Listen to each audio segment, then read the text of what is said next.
The vote had been closer than anyone expected. 24 systems in favor, 21 against, and 2 abstentions.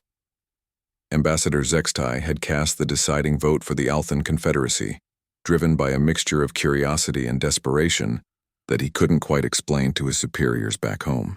Now, 3 days later, he stood on the observation deck of the Galactic Council's primary military station, watching the most unusual fleet assembly in recorded history. Human vessels were arriving through the jump gates, and they looked like relics from a museum. Primitive doesn't begin to describe them, muttered Admiral Caithmore, the Xerion military commander who'd been assigned to oversee the human integration. His massive form was squeezed into a specially designed observation chamber, his forearms crossed in obvious displeasure. Zextai had to agree. The human ships were boxy utilitarian affairs that seemed to prioritize function over form. Where galactic vessels were sleek sculptures of energy and advanced materials, the human craft looked like they'd been assembled from spare parts and held together with determination. "Perhaps we've made a mistake," he said quietly, watching as another human vessel docked with all the grace of a falling asteroid. "No mistake," came a voice behind them. Ambassador Chen Wei had arrived without fanfare, his simple diplomatic uniform, a stark contrast to the ornate dress uniforms surrounding him, just a difference in philosophy. Admiral Caithmore turned to face the human, his expression skeptical. "Your ships appear to be centuries behind our technology. How do you expect them to survive against Korthak weapons?" Chen Wei smiled, and Zextai was beginning to recognize that particular expression as something to be wary of. "Admiral, may I ask how many wars you've fought?" "2 major campaigns," Caithmore replied proudly. "I commanded the Xerion battle fleet during the Disputed Zones conflict and later during the Sigma colony liberation." "Both against other galactic species with similar technology levels?" "Of course. Both fought according to the Galactic Warfare Convention." Admiral Caithmore's expression grew puzzled. "Naturally. We are civilized beings." Chen Wei nodded as if this confirmed something.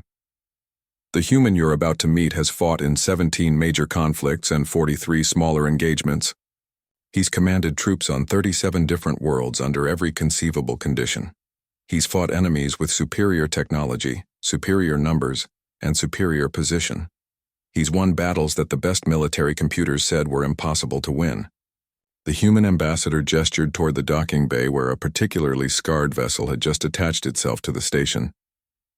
"More importantly, he's never fought a civilized war." The docking bay doors opened with a hiss of equalizing atmosphere, and Zextai got his first look at active human military personnel. The beings that emerged were smaller than he'd expected, but there was something about the way they moved that made his secondary nervous system trigger warning responses. They wore armor that looked functional rather than impressive, carrying weapons that seemed almost primitive compared to galactic standard energy weapons. But their formation was perfect, their awareness constant, and their discipline absolute. At their head walked a human who couldn't have stood more than 6 feet tall, with graying hair and scars that told stories of violence survived. When he spoke, his voice carried clearly across the bay despite its quiet tone. "General Marcus Stone, Terran Special Operations Command reporting for duty." Admiral Caithmore activated his translation device and leaned forward. "General Stone, I am Admiral Caithmore, military commander for this sector. I must inform you that our situation is challenging. The Korthak Empire has superior technology and has proven resistant to conventional tactics." General Stone's eyes found the Admiral's, and Zextai saw that same cold calculation he'd noticed in Ambassador Chen Wei, but magnified tenfold. This was a predator, he realized suddenly. A creature shaped by constant warfare into something that existed solely to destroy enemies and protect allies.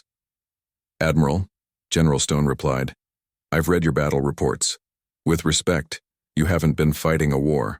You've been fighting a very polite disagreement with rules and timeouts." The general gestured to his troops, who had formed up behind him with mechanical precision. "These soldiers have fought enemies who used chemical weapons against civilian populations.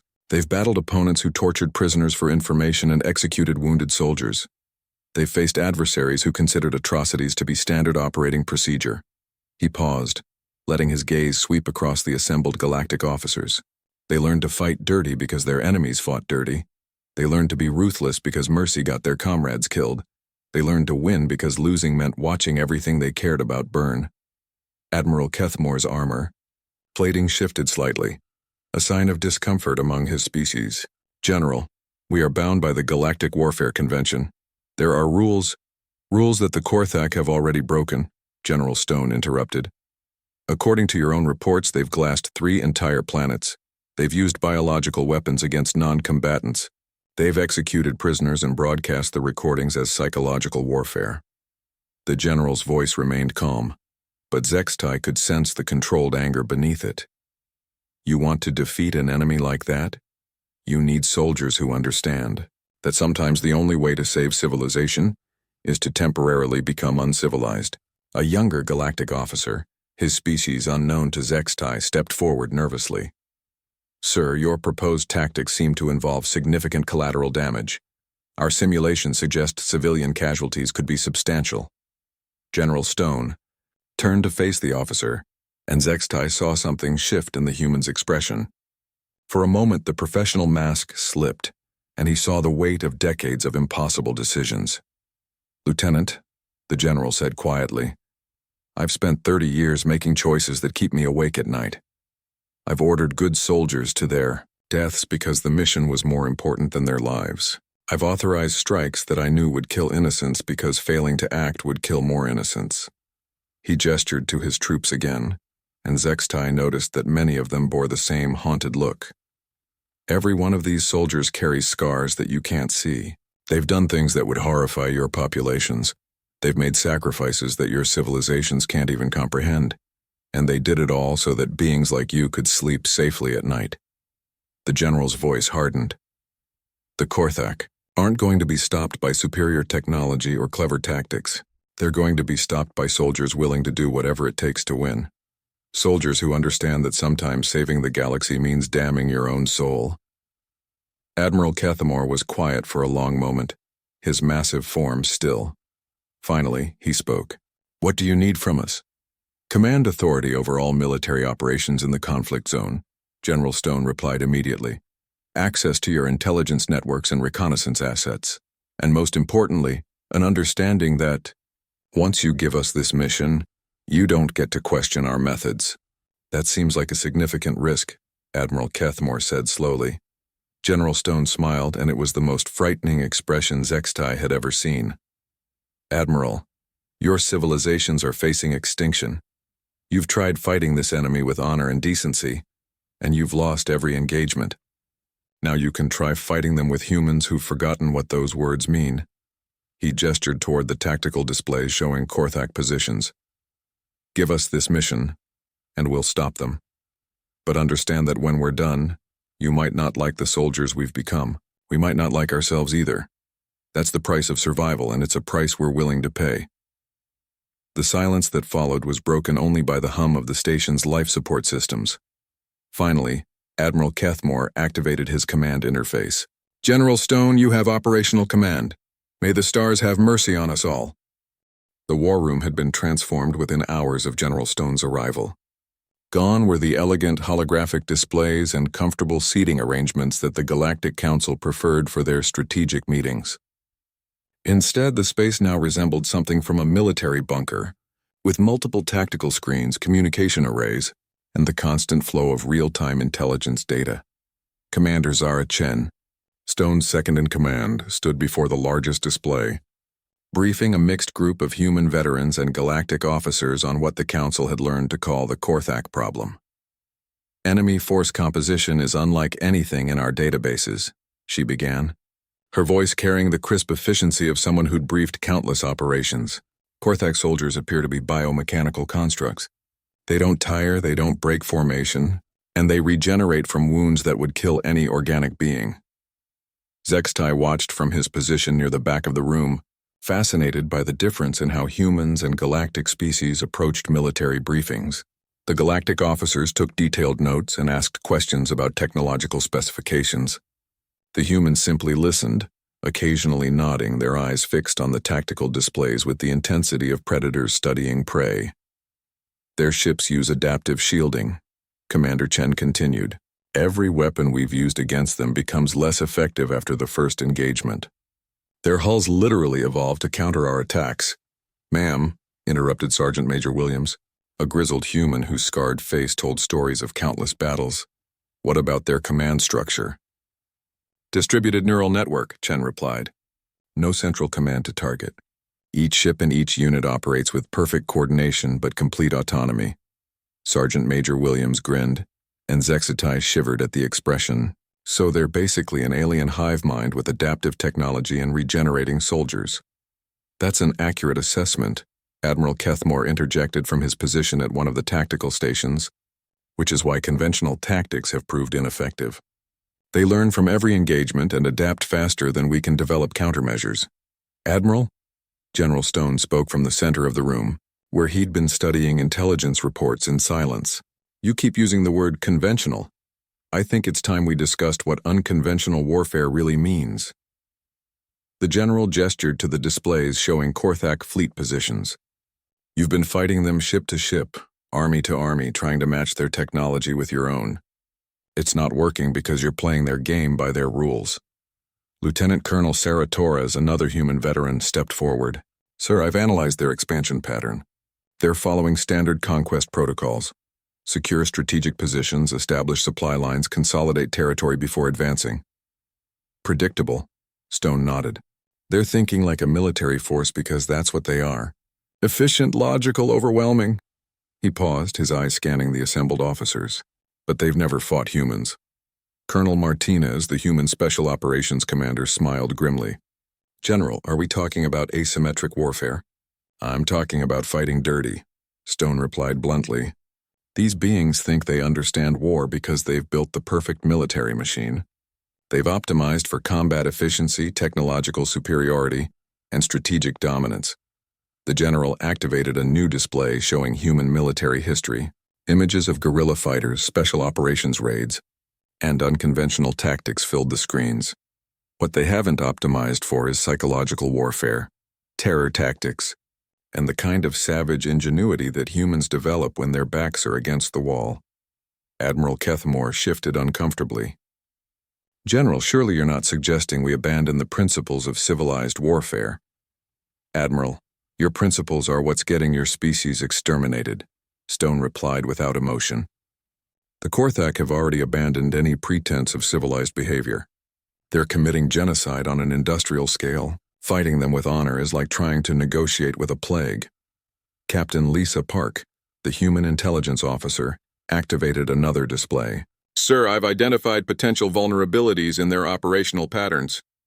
They seem to prioritize military targets and industrial capacity, but they've ignored what we would consider strategic psychological targets. Explain, Stone ordered. They're not attacking enemy morale or cultural centers. They're not using captured personnel for intelligence gathering. They're treating this like a simple resource acquisition rather than a total war. Stone nodded approvingly. They're thinking like machines instead of thinking like killers.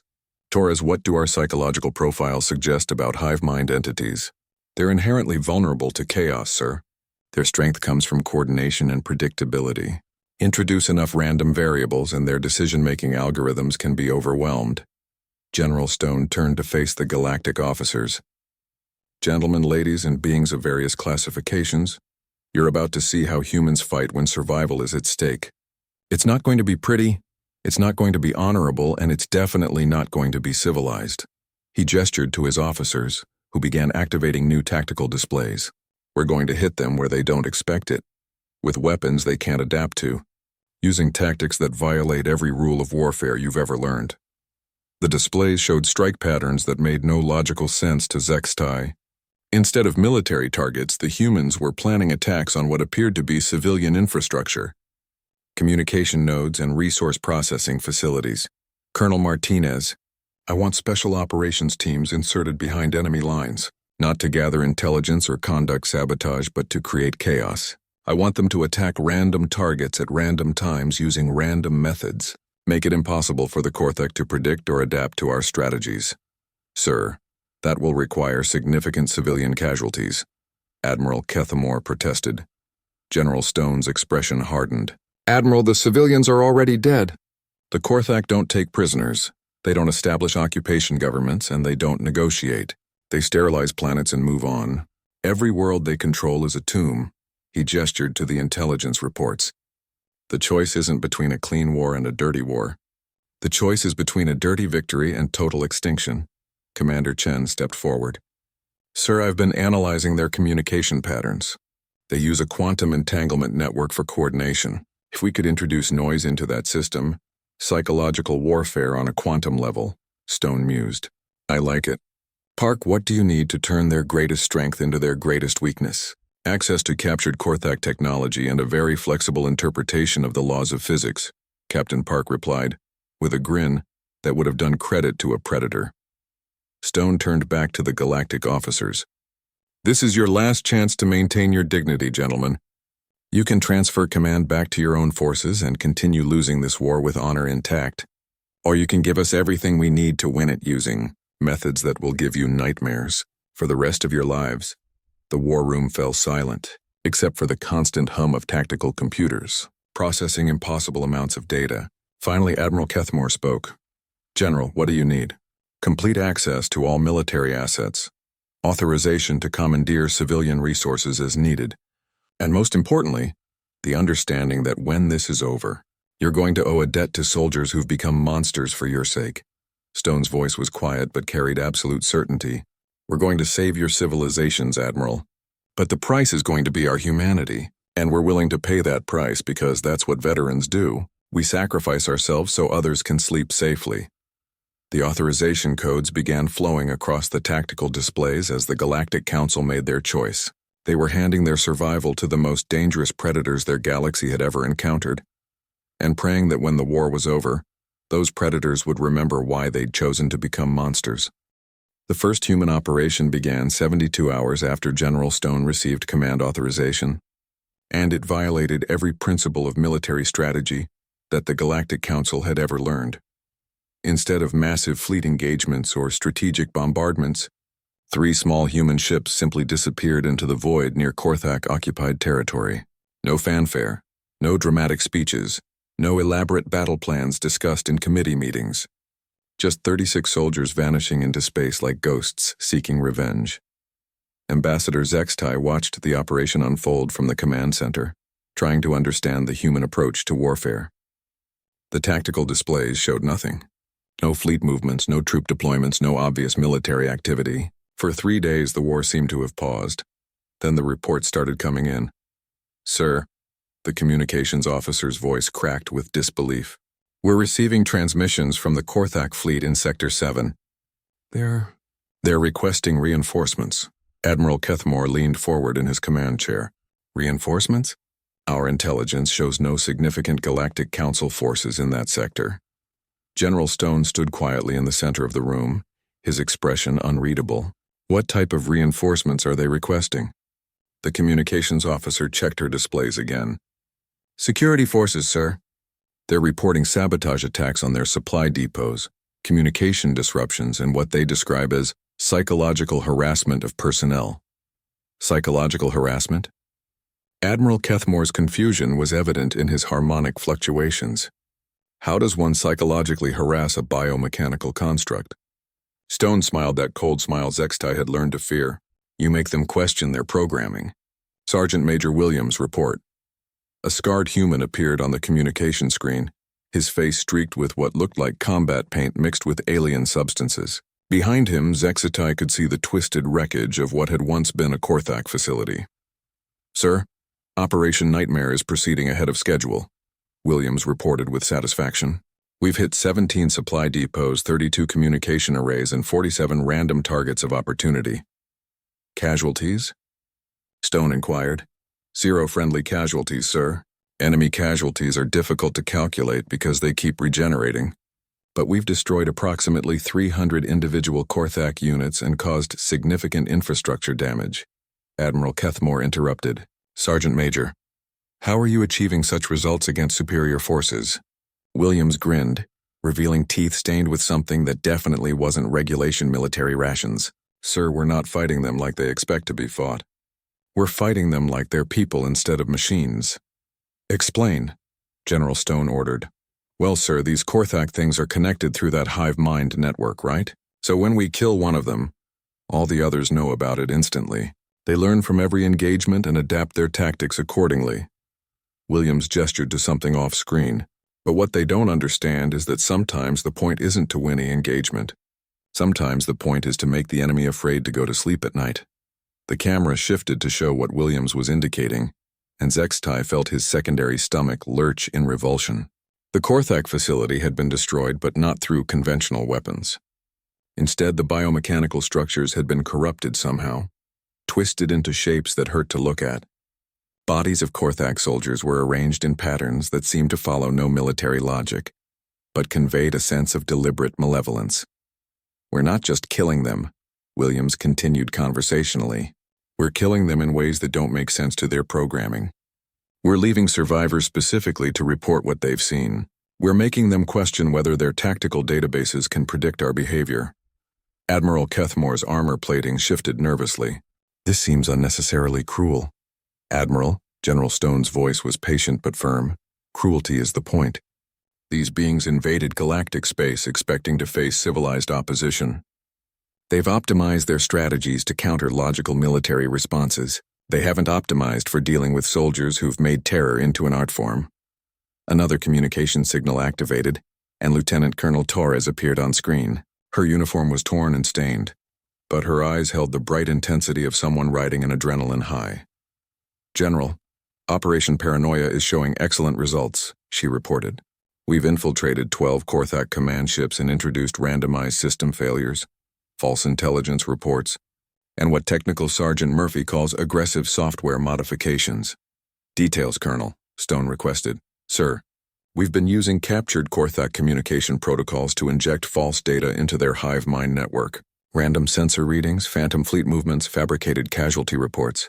We're making them see threats that don't exist and ignore threats that do. Torres grinned with savage satisfaction. But the real success is in our psychological warfare division. Corporal Jackson has been broadcasting custom-designed sensory experiences directly into their collective consciousness. General Stone raised an eyebrow. What kind of sensory experiences? Sir, we've been forcing them to experience human emotions. Fear, confusion, doubt, rage. These beings have never felt individual terror before. But now every Korthak unit in 3 sectors is experiencing what humans call panic attacks. The communication screen split to show feeds from multiple human teams. Each one showed the same pattern, small groups of human soldiers moving through Korthak territory like a plague, leaving destruction and chaos in their wake. But this wasn't the clean, efficient destruction of conventional warfare. This was something altogether more disturbing. Sir, came another voice from the communication array. This is Captain Park reporting from Operation Mindbreak. We've successfully weaponized the Korthak hive mind against itself. Admiral Kethmore leaned forward despite himself. How? Well, Admiral, their collective consciousness operates on the principle of shared information and coordinated response. It's very efficient for military operations, but it's also vulnerable to what we call cognitive warfare. Park's image showed her standing in what appeared to be a Korthak command center, but the biomechanical surfaces were flickering with chaotic patterns that made Zextai's eyes water. We've been introducing paradoxes into their decision-making algorithms, logical contradictions that force their hive mind to choose between equally valid but mutually exclusive options. It's causing system-wide crashes in their coordination network. She gestured to banks of alien technology that were sparking and smoking around her. Essentially, we've given an entire species the equivalent of a nervous breakdown. General Stone nodded approvingly. Casualty reports? 0 human casualties across all operations, sir. Enemy effectiveness has declined by approximately 60% in engaged sectors. They're making increasingly irrational tactical decisions and have begun abandoning strategic positions, for no apparent reason. The general turned to address the assembled galactic officers.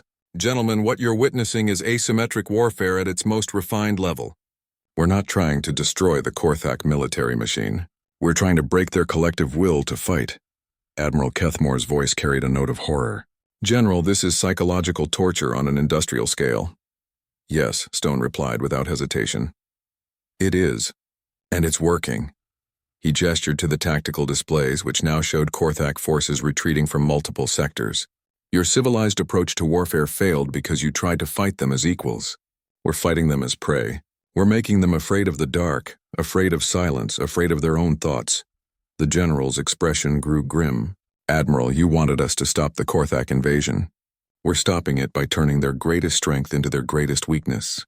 Their hive mind makes them incredibly efficient at coordination, but it also means that every nightmare we inflict on one of them is experienced by all of them simultaneously.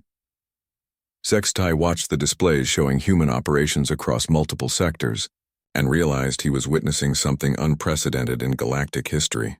These humans weren't just winning a war, they were redefining what war meant. They had turned conflict into a form of applied psychology, using fear and confusion as weapons more powerful than any energy beam or kinetic projectile. The Korthak Empire had come to the galaxy expecting to face military opposition. Instead, they had encountered something far more dangerous. Veterans who understood that sometimes the most effective way to win a war was to convince your enemy that fighting was hopeless. 2 weeks into the human campaign, something unprecedented happened in the war against the Korthak Empire. They retreated, not a tactical withdrawal or strategic repositioning, but a full retreat from 17 star systems, abandoning positions they had held for months and leaving behind equipment and infrastructure that had taken enormous resources to establish. Ambassador Zextai stood in the observation lounge of the command station, watching Korthak ships flee through jump gates with what could only be described as panic. Their formations were broken, their coordination sporadic, and their movements increasingly erratic. "They're running," Admiral Kethmore said, his voice filled with disbelief. "The most powerful military force the galaxy has ever seen is running from 50,000 humans with primitive weapons." General Stone entered the lounge quietly, as was his habit.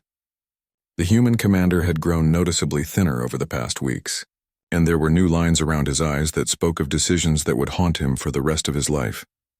"They're not running from our weapons, Admiral," Stone said quietly. "They're running from us." The displays showed the aftermath of human operations across multiple sectors. Korthak facilities stood empty, their biomechanical surfaces scarred with patterns that seemed to writhe when viewed directly. Supply depots had been abandoned with critical resources left behind. Command ships drifted powerless, their crews apparently unwilling or unable to continue their operations. "General," Zextai asked, "what exactly have your soldiers been doing out there?" Stone was quiet for a long moment, his gaze fixed on the fleeing enemy vessels. "What we always do, Ambassador. Whatever it takes to win." The communication array activated and the face of Sergeant Major Williams appeared on screen. The veteran soldier looked exhausted, his eyes holding the flat, dead expression that Zextai had learned indicated severe psychological strain. "Sir, Operation Endgame is complete," Williams reported. "All Korthak forces in sectors 12 through 18 have abandoned their positions. We've got confirmation from our deep reconnaissance teams that they're falling back to their core systems." "Resistance?" Stone inquired. "Minimal, sir. Most of them won't even engage us anymore. They just leave when we arrive." Williams paused, his expression troubled. "Sir, I think we might have broken them." Admiral Kethmore leaned forward.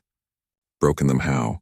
Williams looked directly at the Admiral, and Zextai saw something in the human's eyes that made him step back involuntarily. "Admiral, we've been fighting these beings for 2 weeks straight using every dirty trick humans have ever developed. We've shown them what it means to face an enemy that has no limits, no honor, and no mercy." The sergeant major gestured off-screen to something the camera couldn't see. "We've made them experience individual fear in a species that never evolved to handle personal terror. We've forced them to question their programming by introducing variables their tactical databases can't process. We've turned their hive mind into a weakness by making them share nightmares." Colonel Martinez appeared on another communication channel, his face grim. "Sir, we've been monitoring their internal communications through the captured quantum entanglement arrays. What we're seeing is unprecedented." "Report," Stone ordered. "Their collective consciousness is fragmenting," Martinez explained. "Individual Korthak units are beginning to act independently, which their species has never done before. They're experiencing what can only be described as existential panic on a species-wide level." The colonel activated a tactical display showing Korthak neural network activity. Instead of the smooth, coordinated patterns they had observed at the beginning of the conflict, the displays showed chaotic spikes, disconnected nodes, and what appeared to be systematic breakdowns in communication. We've essentially given an entire hive mind species a collective nervous breakdown, Martinez continued. They're so afraid of encountering human forces that they're abandoning strategic positions without orders from their command structure. Admiral Kethmore's armor plating shifted nervously. How is that possible? Admiral, General Stone replied, imagine if every nightmare you'd ever had was suddenly shared with every member of your species simultaneously. Imagine if your worst fears became the daily reality of everyone you'd ever known. That's what we've done to the Korthak. Captain Park's voice joined the communication from another channel. Sir, we've been analyzing the psychological impact of our operations on their collective consciousness. The results are significant. Explain, Stone requested. General, we've introduced concepts into their hive mind that their species was never designed to handle. Individual mortality, personal fear, doubt about mission parameters, questioning of authority structures. These are psychological states that hive mind species can't process effectively. Park's expression was troubled. We've essentially weaponized human psychology against a species that has no defense against it. They understand physical warfare, technological conflict, even strategic deception, but they don't understand terror, and they can't cope with chaos. The displays showed feed after feed of abandoned Korthak positions. Facilities that had been operational hours earlier now stood empty, their biomechanical systems still functional but unmanned. Supply convoys had been abandoned in space, their automated systems continuing to operate while their crews fled to unknown destinations. Sir, Sergeant Major Williams added quietly, we may have gone too far. The communication channels fell silent. General Stone stared at the displays for a long moment before speaking. Williams explained, Sir, we set out to defeat an enemy military force. What we've done is something else. We've traumatized an entire species to the point where they can't function as a military organization anymore. Williams gestured to the tactical displays. They're not retreating to regroup. They're retreating because they're terrified. We've made the most powerful military force in the galaxy afraid to fight. Admiral Kethmore processed this information slowly. Are you saying the Korthak Empire is no longer a threat? I'm saying we've broken them so completely that they may never recover, Williams replied. We didn't just defeat their military, we destroyed their ability to wage war by making them afraid of what war means. General Stone nodded slowly. The question now becomes, what do we do with a galaxy where the most advanced species has been reduced to a traumatized shadow of its former self? The observation lounge fell silent as the implications sank in. The humans had achieved something unprecedented in galactic history. They had won a war not through superior technology or brilliant strategy, but by introducing an enemy species to concepts of fear and chaos that had broken their collective will to fight. General, Zextai asked quietly, what happens now? Stone continued staring at the displays showing fleeing Korthak vessels. Now we live with what we've done, Ambassador. We saved galactic civilization by traumatizing an entire species. We stopped an invasion by becoming something worse than the invaders. He turned to face the assembled galactic officers. You wanted us to win this war, and we've won it. But the price wasn't just our humanity. The price was introducing horror into a species that had never experienced it before. Admiral Kethmore's voice was quiet. Will they recover? Unknown, Stone replied. We fundamentally altered their collective consciousness in ways that may be permanent. They may never again be able to function as a unified military force. The general's expression grew grim. Congratulations, gentlemen. You're safe from the Korthak Empire. The question you need to answer now is, are you safe from us? The emergency session of the Galactic Council had been called for the third time this cycle, and Ambassador Zextai could feel the tension crackling through the chamber's atmospheric processors. Representatives from 47 star systems sat in their designated zones, their various forms of communication creating a symphony of clicks, whistles, and harmonic vibrations that the universal translators struggled to keep pace with. The Korthak Empire has broken through the Veil Nebula, announced High Counselor Morthes, her crystalline form pulsing with distress colors. 3 colonies have already fallen. Their war machines are unlike anything we've seen before. Zextai shifted uncomfortably in his biochair, the living furniture adjusting to his mood. As a representative of the Althan Confederacy, he'd seen war before, but the reports coming from the Outer Rim were disturbing. The Korthak weren't just conquering territories. They were systematically erasing entire civilizations, leaving nothing but scorched worlds in their wake. Our combined fleets have engaged them twice, continued the High Counselor. Both times resulted in devastating losses. Their technology appears to be centuries ahead of our own. Their ships regenerate damage faster than we can inflict it, and their soldiers— She paused, her form dimming. Their soldiers don't seem to die. A low rumble came from the Xerian delegate, his massive form trembling with what could only be described as fear. The Xerian were known throughout the galaxy as fearless warriors, standing 12 feet tall with natural armor plating. To see one of them afraid sent chills through the assembled representatives. Perhaps, came a voice from the back of the chamber, it's time we considered more unconventional allies. All optical sensors and sensory organs turned toward the source of the voice. Ambassador Chen Wei of the Terran Federation stood slowly, his small pale form almost comical among the giants and crystalline beings that surrounded him. Humans had been part of the Galactic Council for only 30 standard years, making them the newest and, many believed, weakest members. The human speaks? Morthus's form brightened with what might have been amusement. Your species has contributed little to galactic defense beyond agricultural products and entertainment media.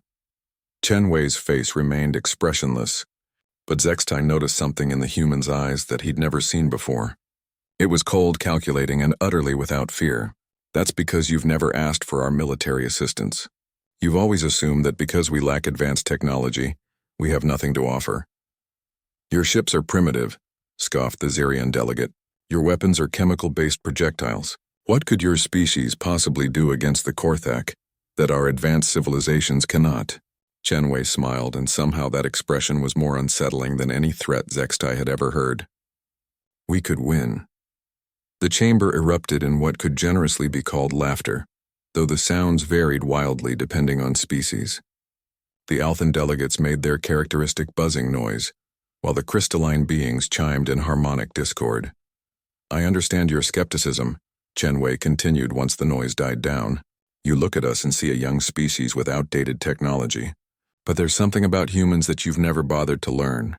He paused, letting his gaze sweep across the chamber. We've been fighting wars for our entire recorded history. Not just over resources or territory, but for ideals, for survival, for reasons that would seem incomprehensible to species that achieved peace through technological advancement.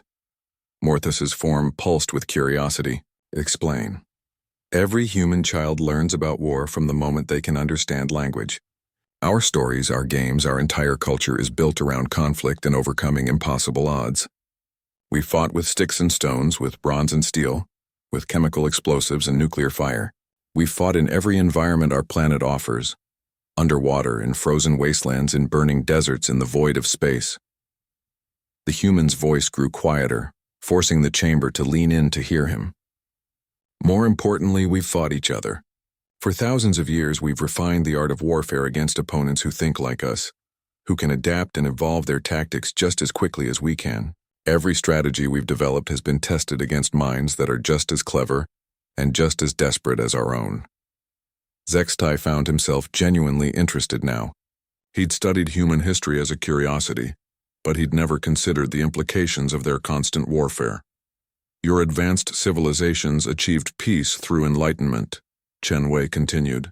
You developed technologies that made war obsolete, created abundance that eliminated competition for resources. That's admirable, but it's also made you soft. When the Korthak arrived with their advanced technology, you tried to fight them the way you fought your last conflicts, civilized wars with rules and limitations. Are you suggesting we abandon the Galactic Warfare Convention? Morthus's form flashed angry red. The rules of engagement exist to prevent unnecessary suffering. I'm suggesting, Chen Wei replied calmly, that the Korthak have already abandoned those rules. They're not interested in civilized warfare. They want complete annihilation. To fight an enemy like that, you need soldiers who understand that sometimes survival requires becoming something darker than you'd prefer. The Xerian delegate leaned forward. Even if your assessment is correct, how could primitive human soldiers succeed where our advanced armies have failed? Chen Wei was quiet for a long moment, and when he spoke, His voice carried a weight that seemed to settle over the entire chamber. Because we have veterans. Veterans? Sextai asked, unfamiliar with the term. Soldiers who have survived multiple conflicts. Humans who have looked death in the eye so many times that it no longer frightens them. Men and women who have made decisions that would break the minds of civilized beings, and who carry those scars willingly so that others might live in peace. The human ambassador reached into his jacket and produced a small device. With a gesture, holographic images filled the air above the chamber. Sextai saw humans in various forms of armor, their faces hard and weathered, their eyes holding that same cold calculation he'd noticed in Chen Wei. These are our retired soldiers. They've spent decades fighting wars across dozens of worlds. They've faced enemies with superior technology, overwhelming numbers and impossible odds, and they've won. The images shifted, showing before and after shots of battlefields, strategic maps, victory celebrations, not through superior firepower, but through superior will, superior tactics, and superior understanding of what war really costs. You're asking us to trust our survival to a handful of primitive soldiers? Morthus's form pulsed with disbelief. Chen Wei's smile returned, cold and confident. I'm offering you the services of the most dangerous predators this galaxy has ever produced. Humans who have turned warfare into an art form. Veterans who consider impossible odds to be merely an interesting challenge. The chamber fell silent as the implications sank in. These advanced civilizations, with their gleaming technologies and enlightened societies, were being offered salvation by the barbarians they'd barely tolerated as members. How many? Asked the Zirion delegate quietly. 50,000 veterans from the Terran Special Operations Command, each one worth 1,000 of your regular soldiers. Sextai felt something shift in the chamber's atmosphere. Desperation was beginning to overcome pride, and the assembled representatives were starting to consider the unthinkable, that their salvation might come from the most primitive species in the galaxy. The emergency session of the Galactic Council convened 3 days after the last Korthak vessel disappeared beyond the galactic rim.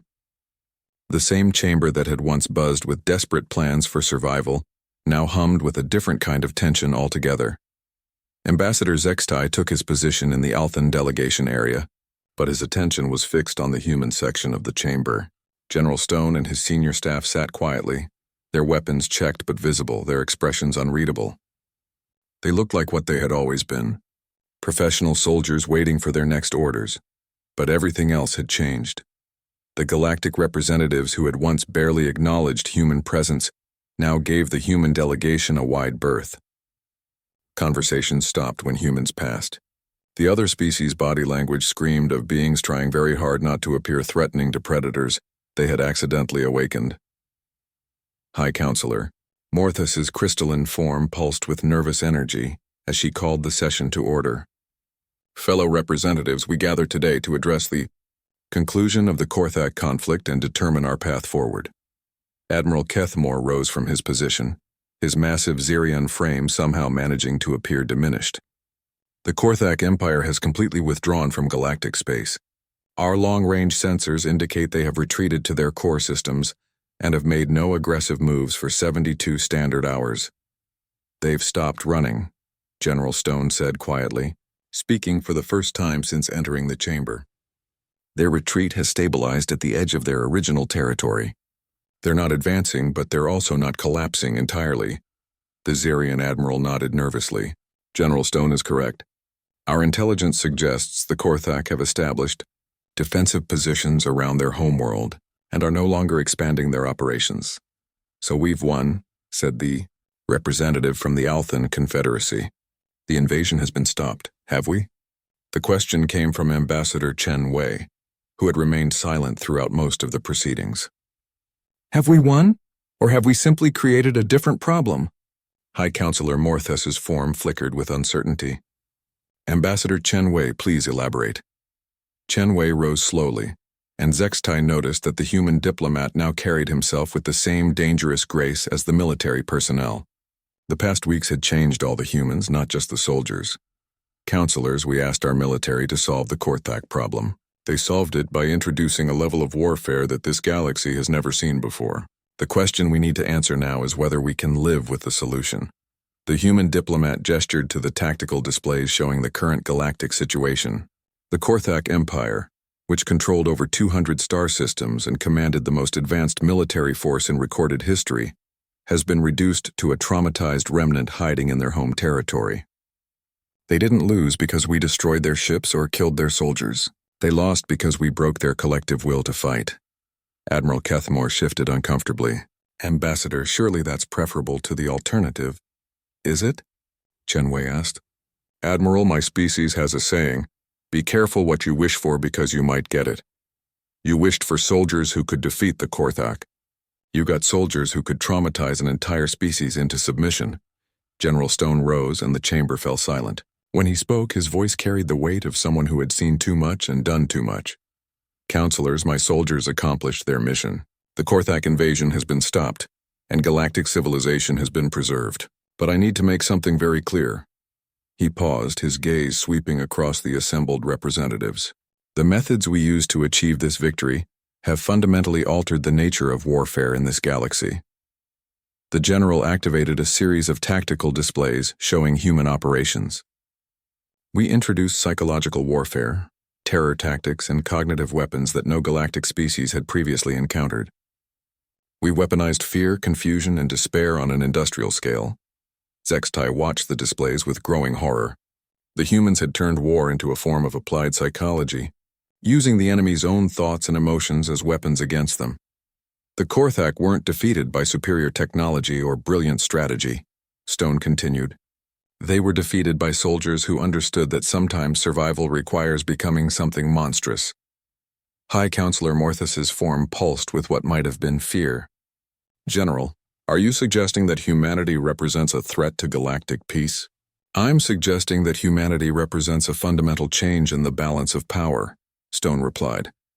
You now know that there are soldiers in this galaxy who can break an enemy's will to fight without firing a shot. You know that there are warriors who can turn a species' greatest strength into their greatest weakness.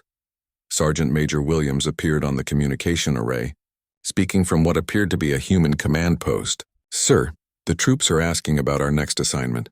Are we being stood down? The question hung in the air like a physical presence. 50,000 human veterans, their skills honed to a lethal edge, their methods proven effective against the galaxy's most advanced enemy. What did a civilization do with soldiers like that once the war was over? Williams, General Stone replied, tell the troops to maintain their current positions until further orders. Sir, some of the men are asking if we're going home. Stone's expression grew distant. Sergeant Major, I'm not sure we have a home to go back to. We've seen what we're capable of when civilization is threatened. The question is whether civilization wants us around now that the threat is gone. Ambassador Chen Wei stepped forward. Counselors, this is the conversation we need to have. My species has saved your civilizations, but in doing so we've revealed capabilities that may make us too dangerous to coexist with peaceful societies. The chamber erupted in overlapping conversations as representatives consulted with their home, governments through quantum communication arrays. The discussions were intense, urgent, and filled with the kind of fear that comes from realizing you've invited wolves to guard your sheep. The question before us, Chen Wei continued once the noise died down, is whether the Galactic Council wants humanity as a member species or as a carefully contained military asset. Admiral Kethmore spoke slowly, his words carrying the weight of careful consideration. Ambassador, what are humanity's intentions regarding its place in galactic society? General Stone answered before Chen Wei could respond. Admiral, my soldiers have spent the last month becoming monsters for your sake. They've done things that will give them nightmares for the rest of their lives. They've sacrificed their humanity to preserve your civilizations. He gestured to the displays showing human forces positioned throughout galactic space. Right now, those soldiers are asking themselves a very simple question. Were they heroes or villains? Did they save the galaxy or did they traumatize it? The general's voice grew quiet but somehow more menacing. The answer to that question will determine what happens next. If the Galactic Council treats them as heroes who made necessary sacrifices, they'll go home and try to forget what they've done. If you treat them as monsters to be contained or controlled, he didn't finish the sentence. He didn't need to. High Counselor Morthus's form dimmed to barely visible levels. What do you require from the Council? Recognition, Stone replied immediately. Recognition that what my soldiers did was necessary. recognition that they paid a price in humanity that can never be repaid. And most importantly, recognition that they chose to become monsters so that the rest of the galaxy could remain civilized. The chamber fell silent as the galactic representatives contemplated the choice before them. They could honor the humans who had saved them, or they could fear the weapons those humans had become. But they couldn't do both. 6 months after the last Korthak vessel disappeared beyond the galactic rim, Ambassador Zexatai stood once again in the observation deck of the Galactic Council's primary station, but everything was different now. The space lanes that had once bustled with mixed traffic from dozens of species now showed clear segregation patterns. Human vessels traveled in designated corridors, their primitive-looking ships given respectful distance by even the largest galactic freighters. Trade continued, diplomacy functioned, but there was an underlying tension that permeated every interaction. The galaxy had been saved, but the price of salvation was proving higher than anyone had anticipated. The integration protocols are working better than expected, Admiral Kethmore reported during the morning briefing, his massive Xerion form seeming somehow smaller than it had before the war. Human military advisors have been assigned to all major fleet commands, and their tactical expertise has proven invaluable. General Stone nodded from his position at the head of the conference table. The human commander had been promoted to Supreme Military Advisor for the Galactic Council, a position that hadn't existed before the war, but now seemed absolutely essential. The Korthak monitoring stations report no movement from their core systems, Stone added.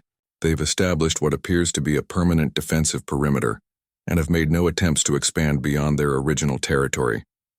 Are they still affected by the psychological warfare? Asked High Counselor Morthes, her crystalline form pulsing with the nervous patterns that had become her default state when discussing military matters. Stone's expression remained neutral. Our intelligence suggests that the Korthak collective consciousness has stabilized but remains fundamentally altered. They appear to have developed what humans would recognize as a species-wide case of post-traumatic stress disorder. The briefing room fell silent as the implications of that statement settled. An entire advanced civilization, reduced to a traumatized shadow of its former self, cowering in their home systems because they had encountered something their hive mind couldn't process. "Sir," came a voice from the communication array. Sergeant Major Williams appeared on screen, speaking from a human base that had been established on the edge of former Korthak territory. "The deep reconnaissance teams are reporting some interesting developments." "Report," Stone ordered.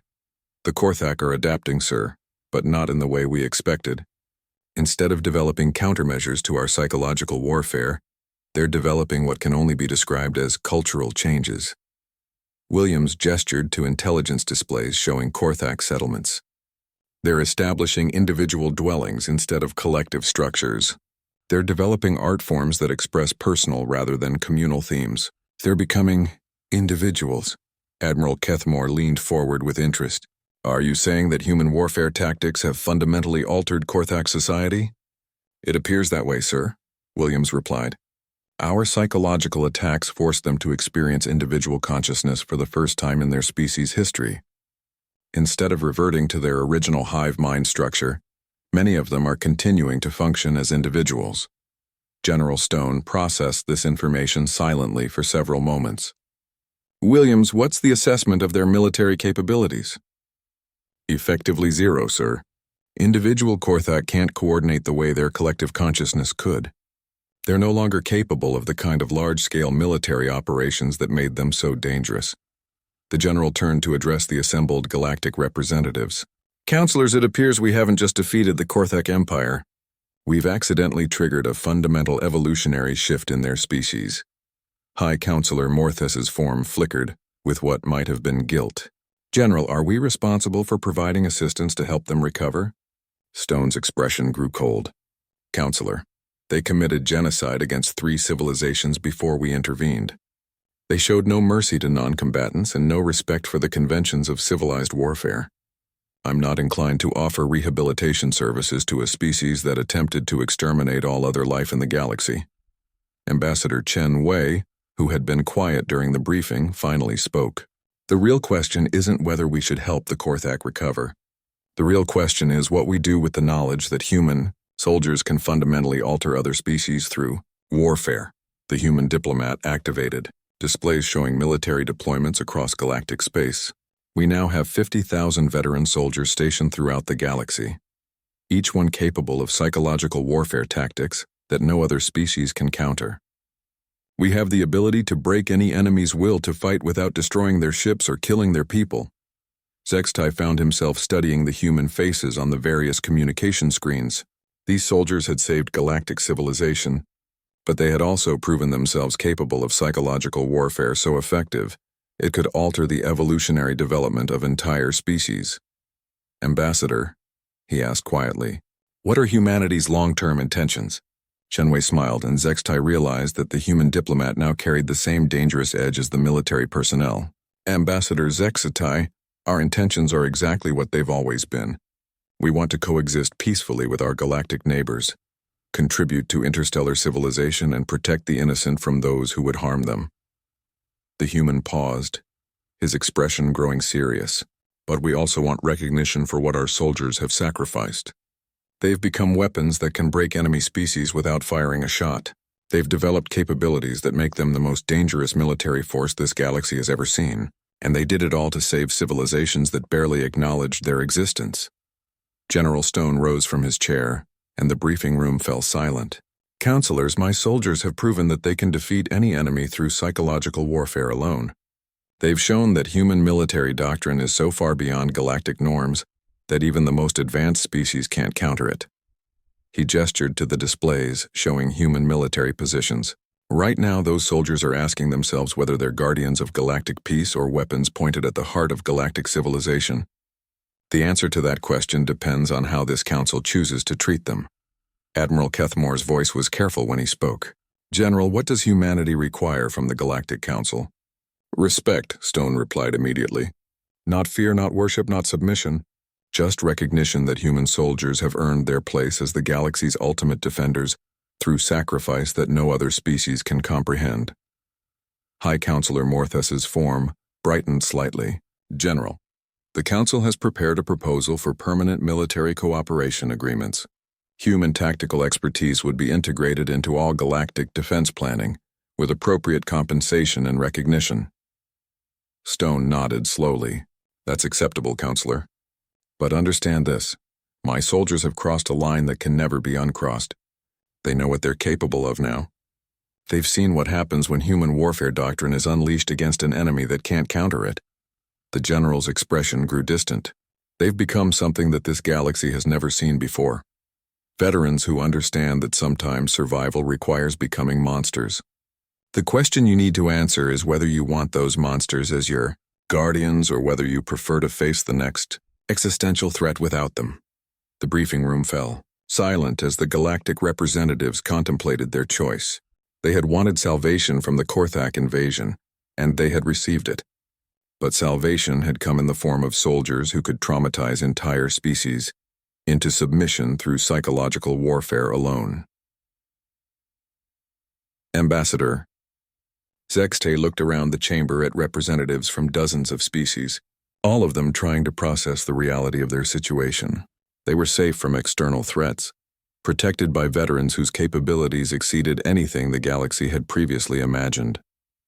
But those same protectors were weapons so dangerous that they could fundamentally alter enemy civilizations without destroying a single ship. The humans had saved galactic civilization by proving that they were the most dangerous predators in the known universe. Now everyone had to learn to live with that knowledge. General Stone gathered his materials and prepared to leave the briefing room.